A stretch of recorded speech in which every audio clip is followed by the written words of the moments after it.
Embarquement immédiat, direction le lac d'Annecy. Armé de son appareil photo, Frédéric Collin n'est pas là pour profiter du paysage. Sa mission, photographier l'intégralité du lac. En 20 minutes, il va prendre une centaine de clichés, suffisamment précis pour saisir les moindres détails de la fréquentation nautique. La semaine dernière, avec les fortes chaleurs, tout le monde était sur l'eau, tout le monde était dans l'eau. Donc là, c'était plus compliqué comme mission parce qu'il y avait une concentration. Donc là, l'objectif, c'est de ne pas oublier de voir une vraie couverture de cliché en cliché.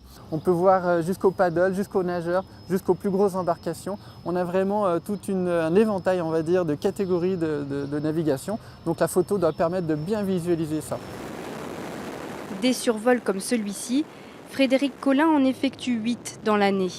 Son travail va permettre de savoir plus précisément combien d'embarcations fréquentent le lac d'Annecy et s'il y a lieu de réglementer la navigation, notamment pour les bateaux à moteur de plus de 100 chevaux. Vous avez deux situations qui s'opposent. Effectivement, ceux qui font souvent du bateau, qui font du wake surf, qui font du tourisme. Et puis vous avez les défenseurs de l'environnement qui disent qu'il y a beaucoup trop de bateaux, sans jamais avoir des chiffres précis par rapport à ce nombre de bateaux. Donc à partir de ce comptage, on sera même de dire effectivement le lac ne peut pas supporter tant de bateaux à moteur ou il y a trop de bateaux à moteur de grosse puissance sur le lac d'Annecy.